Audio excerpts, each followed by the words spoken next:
Ladies and gentlemen, it's time we talk about a habit that's often praised but rarely questioned, the habit of being a nice to everyone. We're taught from childhood that being nice is a virtue, that we should always smile, nod, agree, and make everyone feel comfortable, even at the expense of ourselves. But what if I told you that this constant niceness isn't compassion? It's self-erasure. Being nice to everyone is often not a sign of kindness. It's a signal of fear of conflict, fear of rejection, fear of not being liked. But the truth is, when we say yes to everyone, we are saying no to ourselves over and over again. Let's be clear, I'm not telling you to be rude. I'm telling you to be real. Because when you're always accommodating, you suppress your true feelings. You dilute your values. And over time, your brain interprets that as a threat. You begin to feel anxious, drained, even resentful. Why? Because the nervous system is built for congruence. When your words don't match your beliefs, your body reacts like you're under attack. We're wired to respect boundaries, not just others, but our own. When you set limits, when you say no and no, clearly and calmly, you're not pushing people away. You're showing them who you are. And that kind of clarity, that earns real respect. So, stop being nice to everyone. Start being honest. Start being kind in a way that includes yourself. Start saying yes when you mean it and no when you don't. For your time, your energy, your peace, they're not infinite and they're not free.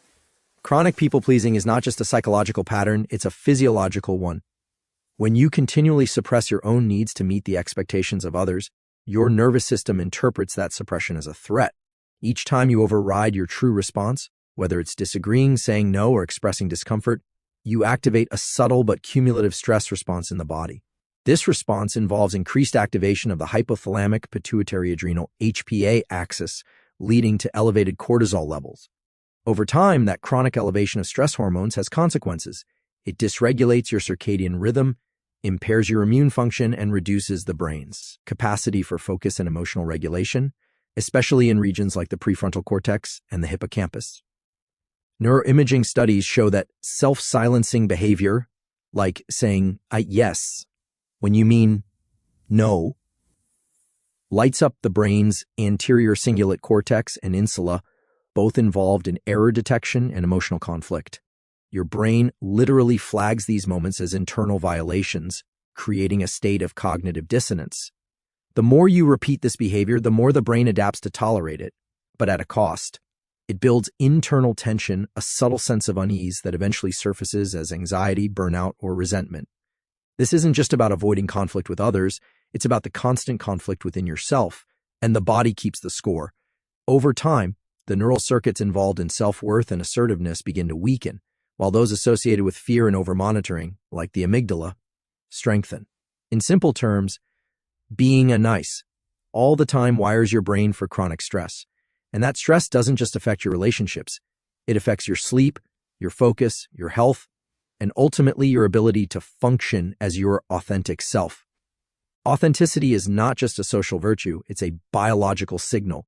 When you're authentic, when your behavior aligns with your internal state, the brain of the person you're interacting with picks up on that alignment. This happens through a network called the mirror neuron system. These neurons are designed to simulate and map the intentions, emotions, and actions of others. In other words, we are wired to detect congruence in those around us. When someone is acting in a way that's consistent with how they feel and what they believe, it creates a predictable and coherent signal. And in the brain, coherence equals safety. On the flip side, when you're being overly nice, overly agreeable, or emotionally sanitized, when your words and tone don't match your inner truth, the brain of the other person experiences a kind of signal interference. There's an unconscious recognition that something doesn't line up, and that mismatch triggers uncertainty. Uncertainty activates the brain's salience network, particularly the anterior cingulate cortex and the insula, areas responsible for scanning for errors and potential threats. This internal reaction isn't necessarily conscious, but it reduces psychological safety. That means trust, true, durable trust, becomes harder to form. People don't trust nice, they trust real. Authenticity sends a signal that says, on what you see is what you get. It makes your emotional state legible to others. It reduces cognitive load because people don't have to guess what you're thinking or feeling. And that matters neurologically because when someone doesn't have to constantly read between the lines or navigate social ambiguity, Their brain remains in a regulated, non-defensive state. That's the neurobiological foundation of trust, predictability, clarity, and emotional coherence. This doesn't mean oversharing or being raw and unfiltered at all times. It means that your external behavior doesn't contradict your internal truth. If you disagree, you show it. If something bothers you, you don't bury it. If you care, you express it. Genuinely, not performatively.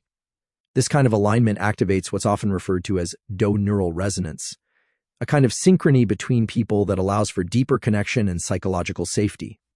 And here's what's critical.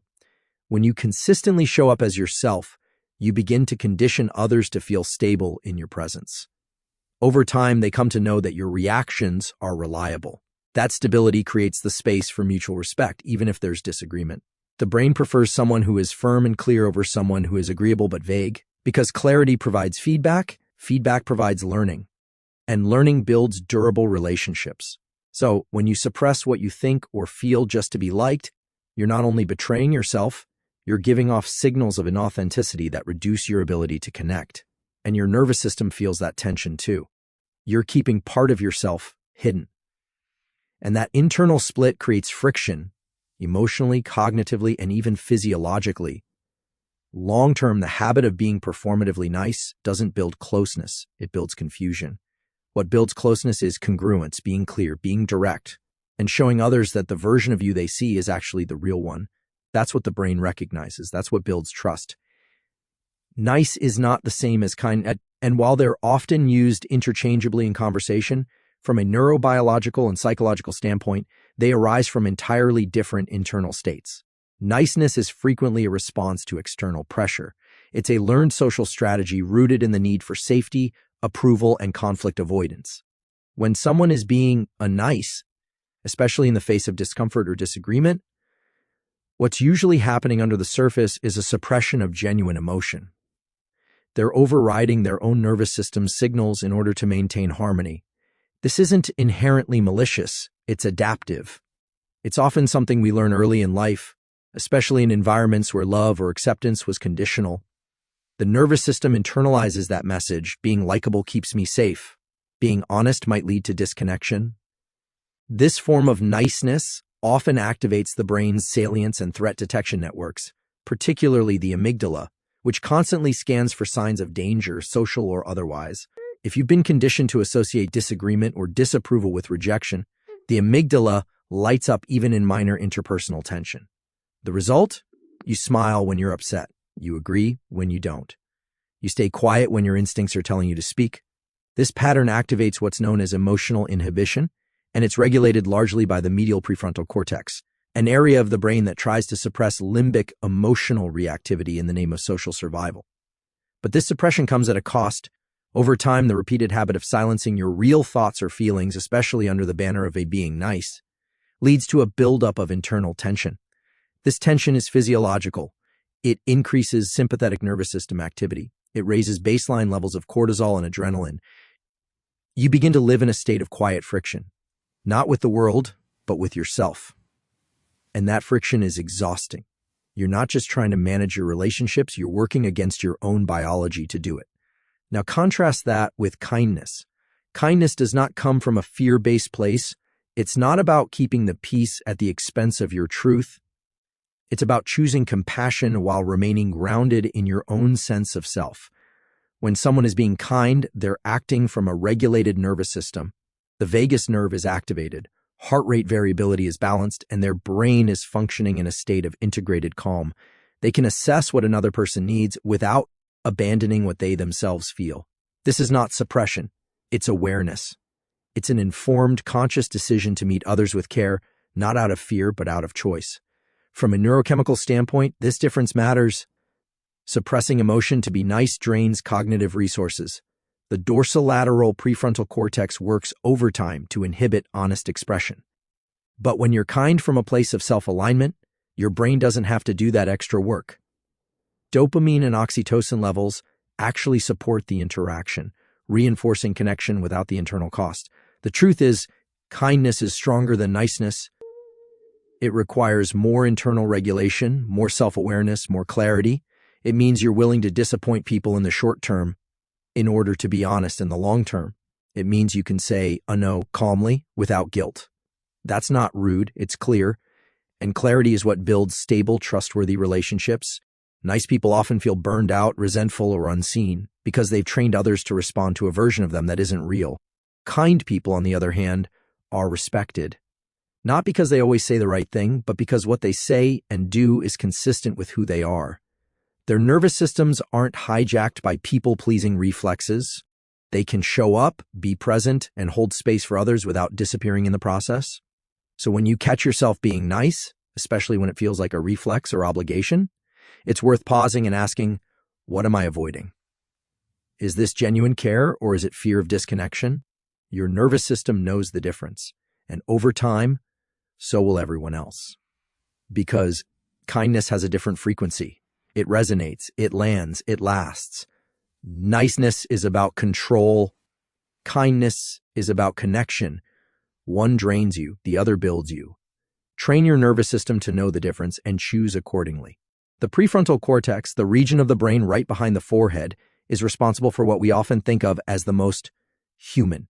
Functions, planning, emotional regulation, decision-making, impulse control, perspective-taking, and goal-directed behavior. It allows us to delay gratification, to resist reacting impulsively, and to stay aligned with long-term objectives even when short-term urges are strong. What most people don't realize is that the prefrontal cortex operates best under conditions of unclarity. It doesn't thrive in chaos. It doesn't perform well when boundaries are ambiguous or non-existent. It needs structure to function efficiently. When you don't have clear boundaries, mental, emotional, physical, your prefrontal cortex is constantly being pulled into reactive mode. It has to sort through a high volume of social, emotional, and sensory data, asking, is this okay? Should I do something? Is this a priority? Do I need to respond right now? These micro decisions add up. Each one pulls a little bit of cognitive energy, which is a limited resource. Neurologically, this is known as decision fatigue. It's not just a metaphor. It's a literal depletion of neurotransmitters like dopamine and norepinephrine that support focus and executive function. Boundaries act as filters. They reduce the amount of incoming data the brain has to process. When you've defined what you're available for, what you tolerate, what you prioritize, and what you decline, you're giving your brain a stable framework to operate within. This frees up bandwidth for higher-order thinking.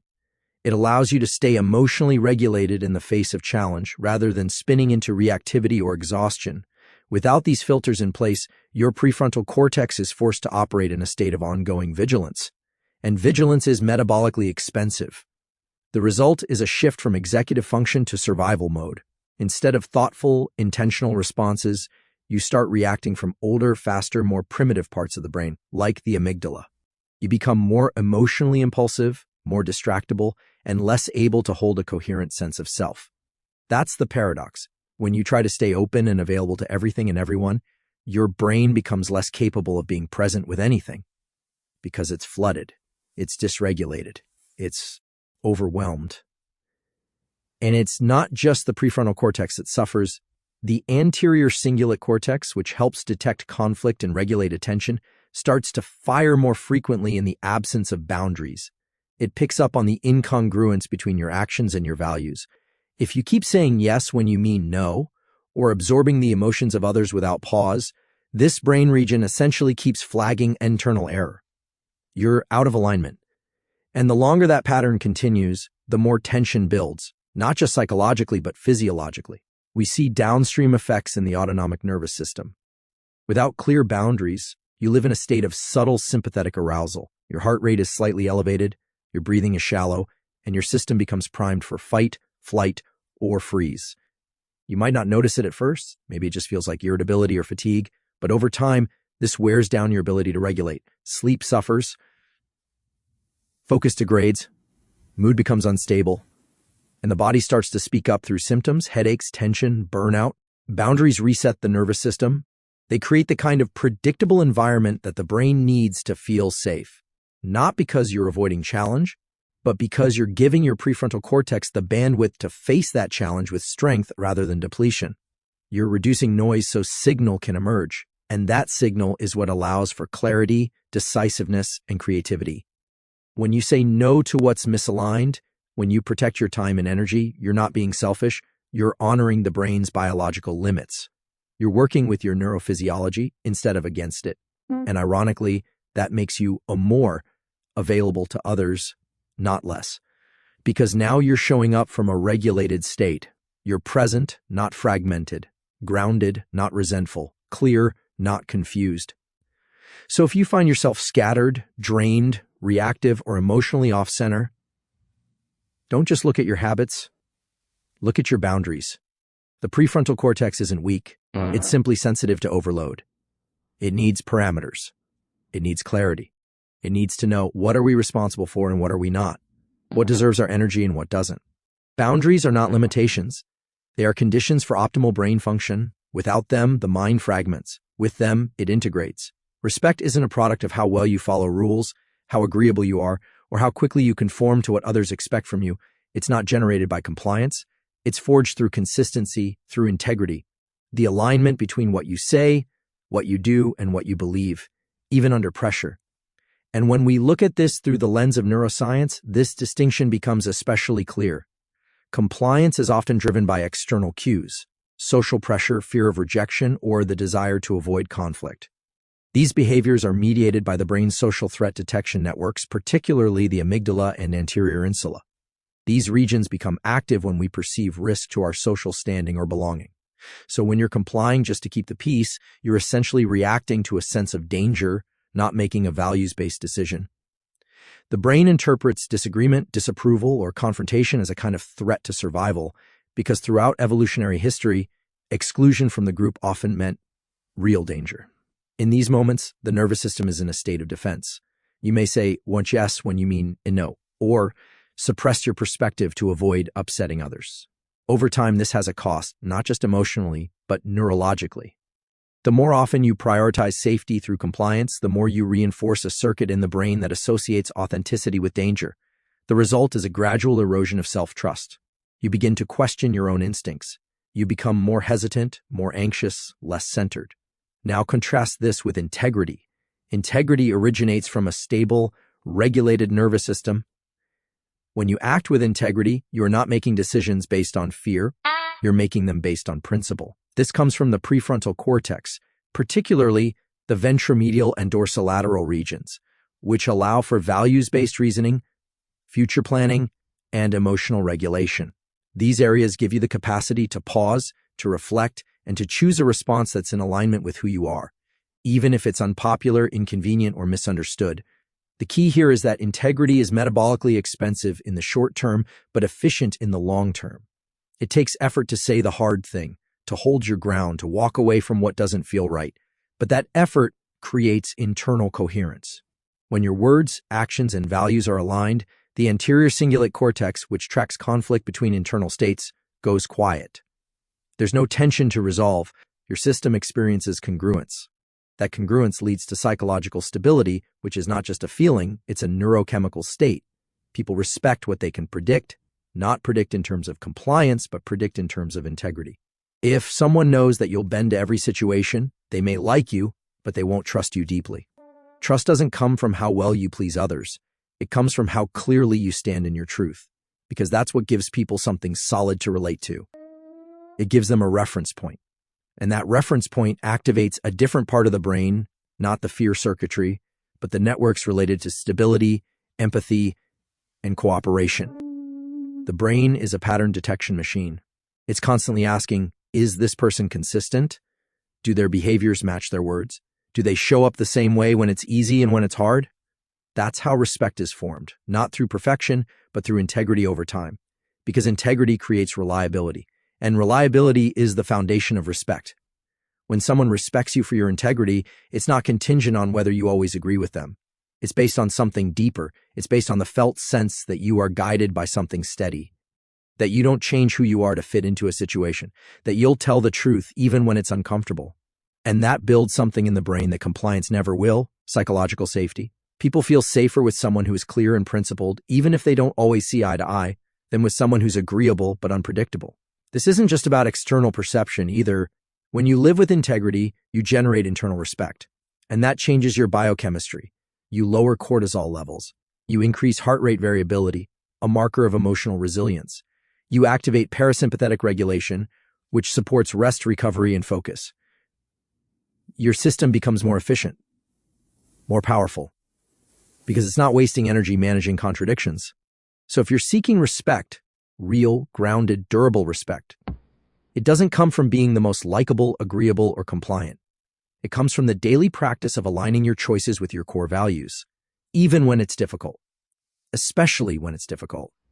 Compliance creates short-term approval. Integrity creates long-term trust. One protects you from rejection. The other builds something far more valuable, respect that lasts because it's rooted in who you are, not in what people want you to be. Human relationships are not static. They're dynamic systems shaped by repeated signals, verbal, behavioral, and even nonverbal. And your brain plays a central role in both sending and interpreting those signals. Over time, your patterns of behavior, how you speak, how you set limits, how you respond to being crossed, teach people how to relate to you. Not in a conscious, deliberate way, but through implicit learning that rewires their expectations, much like how neural circuits adjust through repetition and reinforcement. When you consistently tolerate something, whether it's lateness, disrespect, emotional dumping, or boundary violations, you're essentially reinforcing a social loop. You're sending a message, not with your words, but with your nervous system. This is acceptable. I will adapt to this. The other person's brain picks up on that, consciously or unconsciously. Their mirror neuron systems begin to code this behavior into the relational framework. You've trained them through repetition and lack of resistance that this is the baseline. And the inverse is also true.